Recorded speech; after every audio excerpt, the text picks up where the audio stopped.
Hello friends, आज की video में हम देखेंगे म्यूजिक पेपर 1 और पेपर 2 का प्रैक्टिस सेट 16। इससे पहले हमने 15 प्रैक्टिस सेट कर रखा है जो आपके बीपीएससी टीचर 2.0 के लिए काफ़ी ज़्यादा महत्वपूर्ण है। और फिर से एक बार आपके बिहार स्टेट 2023 की तरह बीपीएससी टीचर 2.0 के लिए आपको 15 से ज़्यादा प्रैक्टिस सेट दिया जा रहा है सिर्फ 101 रुपये में। लेने के लिए आप कमेंट या इस नंबर पे आप व्हाट्सअप कर सकते हैं। अगर आप अपने फ्यूचर को लेकर सीरियस हो तभी आप ये प्रैक्टिस सेट लीजिएगा जो आपको सिर्फ 101 रुपये मिलेगा, जो आपके एग्जाम के दृष्टिकोण से काफ़ी ज़्यादा महत्वपूर्ण है। चलिए शुरू करते हैं आज का पहला क्वेश्चन। पहला क्वेश्चन कह रहा है कि हारमोनियम किस वर्ग का वाद्य माना जाता है। काफ़ी इंपॉर्टेंट सवाल है, इस क्वेश्चन को आप भी क्वेश्चन टिक आउट कीजिएगा और याद रखिएगा जो आपका हारमोनियम है वो आपका सुशीर वर्ग का अंदर आता है। तो ऑप्शन सी आपका राइट आंसर हो जाएगा। अगला सवाल कह रहा है कि ये तबले पर नहीं बजाया जाता है। आपको बताना है कि इन चार ऑप्शन पे कौन सा एक ऐसा ऑप्शन है जो तबले पर नहीं बजाया जाता है। याद रखिएगा जो आपका आलाप होता है वो तबले पर नहीं बजाया जाता है। इसका राइट आंसर ऑप्शन आपका ए हो जाएगा। ये भी सवाल आपसे पूछा जाता है कि आलाप किसको कहते हैं। याद रखिएगा राग के स्वरों को विलंबित लय में विस्तार करने को आलाप कहते हैं। तो ऑप्शन ए आपका राइट आंसर हो जाएगा। अगला सवाल है कि त्रिव शब्द का प्रयोग किस स्वर के लिए किया जाता है। ऑप्शन है प, म, रे या ऑप्शन डी है स। तो त्रिव शब्द का प्रयोग आपका म स्वर के लिए किया जाता है। ऑप्शन बी आपका राइट आंसर हो जाएगा। आपको बताना है कि किसका संबंध आपका मध्यम स्वर से नहीं होता है। इसका राइट आंसर ऑप्शन आपका बी होगा। जो आपका बिदारी होता है उसका संबंध आपके मध्य स्वर से नहीं होता है, इसे भी आप जरूर याद रखिएगा। इसमें आपके बहुत बच्चे इसमें कंफ्यूज करते हैं। आपका राइट आंसर ऑप्शन आपका बी हो जाएगा। अगला सवाल आपको बताना है कि इनमें कौन सा राग आपको बिलोंग करता है स्वर संगीत से। तो इसका राइट आंसर ऑप्शन आपका बी होगा। बागेश्वरी जो है आपका जो राग दिया गया वो आपके बागेश्वरी राग से बिलोंग करता है। तो ऑप्शन बी आपका राइट आंसर होगा, इसे आप जरूर याद रखिएगा। अगला सवाल कह रहा है कि स्वर मेलकनादी के लेखक कौन माने जाते हैं। ऑप्शन है रामामात्य, ऑप्शन बी है अहोबल, ऑप्शन सी है मतंग या ऑप्शन डी है वेंकट मखी। तो इसका राइट आंसर ऑप्शन आपका ए हो जाएगा। रामत्य कृत स्वर आपके जो कलानिधि की उनका माना जाता है रामत्य।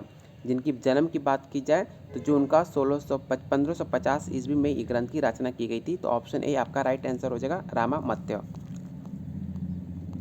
अगला सवाल कह रहा है कि अलाउद्दीन खान गुरु के नाम क्या था। काफ़ी इंपॉर्टेंट सवाल है और आपको पता होना चाहिए।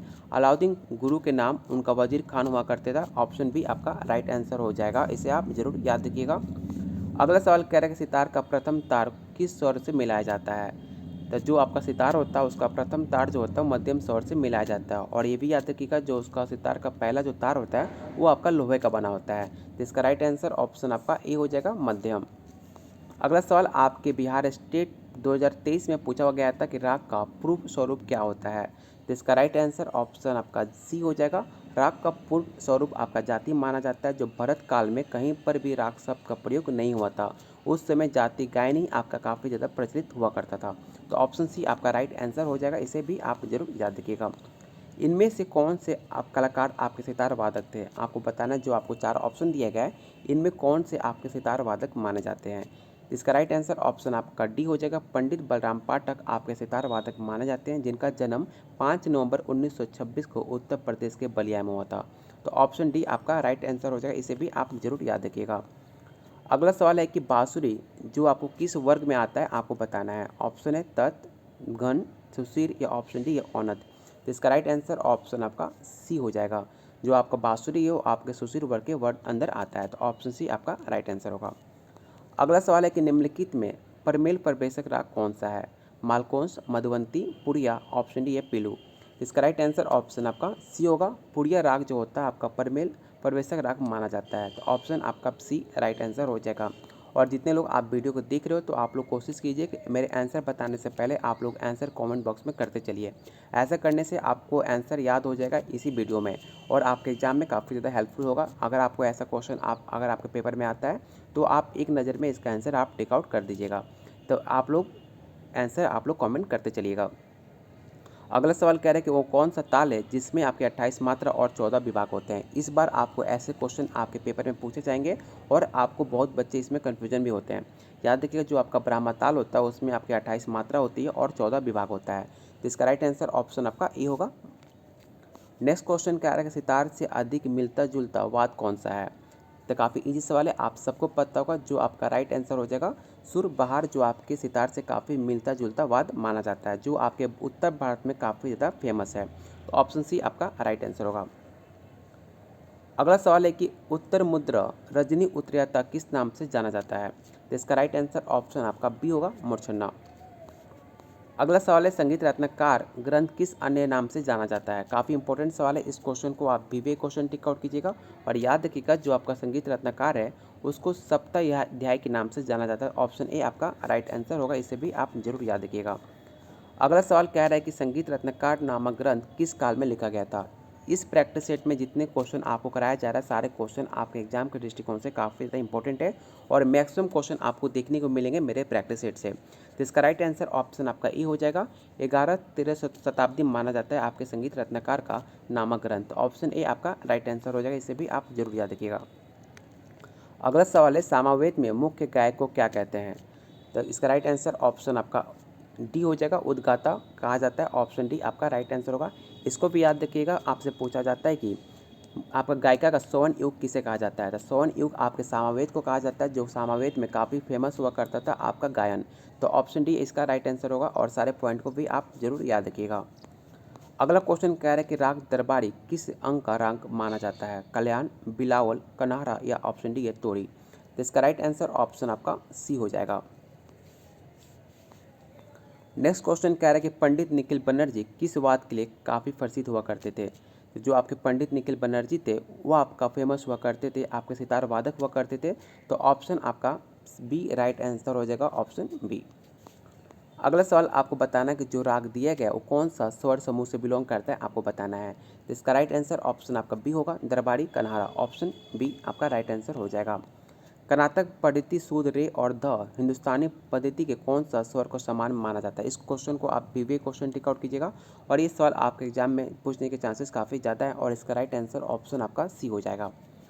अगला सवाल कह रहा है कि ऑडो जाति में कितने स्वर होते हैं? काफ़ी इजी सवाल है और आप सबको पता होगा कि ऑडो जाति में टोटल आपके 5 स्वर माने जाते हैं। तो इसका राइट आंसर क्या होगा? तो बी हो जाएगा।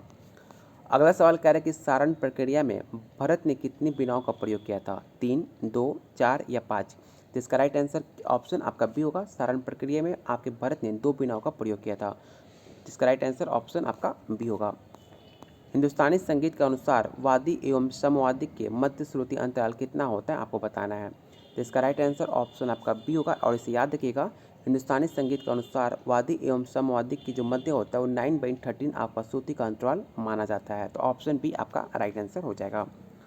अगला सवाल कह रहा है सितार से पहले तार का नाम क्या है? तो मैंने पहले बताया था सितार की जो पहला तार होता है वो आपका बाज कहलाता है। तो ऑप्शन आपका राइट आंसर हो जाएगा सी। भारत की प्रथम सेनाई वादिका कौन हुआ करती थी? काफ़ी इंपॉर्टेंट सवाल है, इस क्वेश्चन को आप भी क्वेश्चन टिक आउट कीजिएगा और याद रखिएगा जो बागेश्वरी कंवर भारत की पहली महिला सेनाई वादिका हुआ करती थी, जिसका बागेश्वरी कंवर ने उस्ताद बिस्मिल्लाह खान से सेनाई सीखी थी और उन्होंने 1983 में चंडीगढ़ में सेनाई क्वीन का ताज पहनाया गया था। तो ऑप्शन ए आपका राइट आंसर हो जाएगा, इसे भी आप जरूर याद रखिएगा। अगला क्वेश्चन कह रहा है कि शुद्ध स्वर की संख्या कितनी होती है? 5, 7, 2 या 4? तो काफ़ी इजी सवाल है, आप सबको पता होगा। इसका राइट आंसर ऑप्शन आपका बी होगा क्योंकि ये सवाल हमने पहले भी कर रखा हुआ है। अगला सवाल कह रहा है कि अचल ठाठ के सितारे में कितने पर्दे होते हैं? काफ़ी इंपॉर्टेंट सवाल है और इसका राइट आंसर ऑप्शन आपका डी होगा। सितार में टोटल आपके मुख्य 7 तार होते हैं, इसे भी आप जरूर याद रखिएगा। और अचल ठाठ के सितार में टोटल आपके 22 पर्दे होते हैं, इसे भी आप जरूर याद रखिएगा। अगला सवाल कह रहा है कि राग बागेश्वरी का वादी स्वर क्या है? म, रे, प या नी? तो इसका राइट आंसर ऑप्शन आपका ए हो जाएगा। अगला सवाल कह रहा है कि दोनों गंधार दोनों निषाद किस राग में प्रयुक्त होते हैं? खमाज में या काफ़ी में या बिलावल या ऑप्शन डी है जजवंती? तो इसका राइट आंसर ऑप्शन आपका डी होगा। राग जो जजवंती होता है उसका उत्पत्ति आपके खमाज थाट से मानी जाती है, जिसमें आपका दोनों गंधार एवं दोनों निषाद प्रयोग किए जाते हैं। जिसका राइट आंसर ऑप्शन आपका डी होगा। अगला क्वेश्चन कह रहा है कि निम्नलिखित में अगला क्वेश्चन है कि तिलवारा कितने मात्रा का ताल माना जाता है? 13, 14, 15 या 16? तो तिलवारा ताल में टोटल आपके 16 मात्रा की ताल होती है। तो ऑप्शन आपका डी राइट आंसर हो जाएगा और इस भी याद रखिएगा उसमें आपको 4 विभाग देखने को मिलता है। विभाग भी आप साथ में याद रखिएगा, ताल भी और विभाग दोनों आपके एग्जाम के दृष्टिकोण से काफ़ी ज़्यादा इंपॉर्टेंट है। अगला सवाल है कि निम्नलिखित में किस में आपके 15 मात्रा की ताल होती है? तो अभी मैंने बताया था कि जो आपका गजापा ताल होता है उसमें आपको 15 मात्रा की ताल देखने को मिलती है और इसमें 4 विभाग होते हैं। तो ऑप्शन बी आपका राइट आंसर हो जाएगा। अगला सवाल है कि आपको बताना है कि जो राग दिया गया है वो कौन सा राग से बिलोंग करता है। तो इसका राइट आंसर ऑप्शन आपका डी हो जाएगा, भैरवी। और आज का लास्ट क्वेश्चन रहेगा और आपको बताना है कि समान मात्रा वाली ताल कौन सी है। और देख सकते हैं टोटल आपको प्रैक्टिस सेट में 125 क्वेश्चन थे और आपको ऐसे ही 15 से ज़्यादा आपको प्रैक्टिस सेट दिया जाएगा सिर्फ 101 रुपये में, जो आपके एग्जाम के दृष्टिकोण से काफ़ी ज़्यादा महत्वपूर्ण होगा। और इसका राइट आंसर ऑप्शन आपका बी होगा, एक ताल और 4 ताल। जिसकी विभाग की बात की जाए तो इसकी विभाग आपकी संख्या 6 होती है और तालों की संख्या 12 होती है। तो इसका राइट आंसर ऑप्शन आपका बी होगा। उम्मीद करता हूँ आज की वीडियो काफ़ी ज़्यादा पसंद आई होगी। तो प्लीज़ वीडियो को लाइक कीजिएगा और दोस्तों को शेयर करना बिल्कुल मत भूलिएगा। और जिन्हें प्रैक्टिस सेट चाहिए, जिन्हों आपने फ्यूचर को लेकर काफ़ी सीरियस हो, तो आप कमेंट कर सकते हो, क्योंकि आपका 101 रुपया से ज़्यादा आपका फ्यूचर काफ़ी सीरियस होने वाला है। तो मतलब आप सीरियस हो पढ़ाई को लेकर तो आप ले सकते हो, नहीं तो आप वीडियो से भी काम चला सकते हो। चलिए बहुत जल्द मिलते हैं अगले क्लास में।